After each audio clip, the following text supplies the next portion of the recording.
Deyarli miyasiz yashagan inson haqida eshitganmisiz? Eshitmaganmisiz?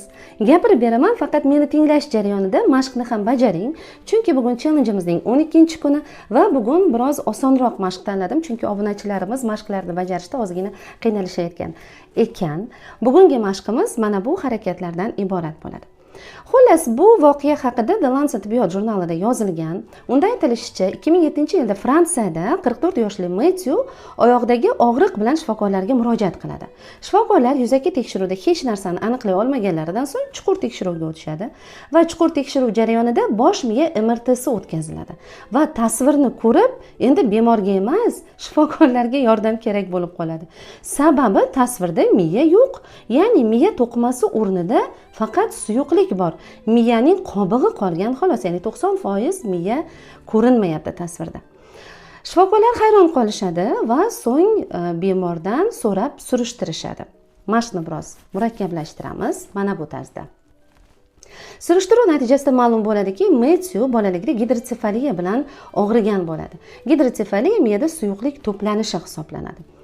Va 6 oyligida miyada suyuqlik yaxshi harakatlanishi uchun unga shunt qo'yiladi va bu shunt 14 yoshga kelib olib tashlanadi.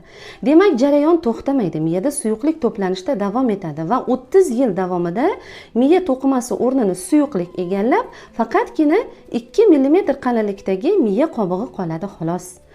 Ammo mana shu 30 yil davomida bemor 2 nafar farzandli bo'ladi.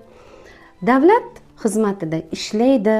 Xotirasi, diqqati, nutqi, fikrlashi hammasi joyida bo'ladi. Faqatgina IQ 75 xolos. Lekin bu uning hayotda normal yashashi uchun hech xalaqit bermaydi. Mashqimizni yana biroz murakkablashtiramiz mana bu tarzda. Xullas, bundan nimani xulosa qilish mumkin? Hayotimizda nima sodir bo'lishidan qat'iy nazar biz o'rganishda, izlanishda, rivojlanishda davom etishimiz kerak. Chunki miya mo'jizaviy a'zo.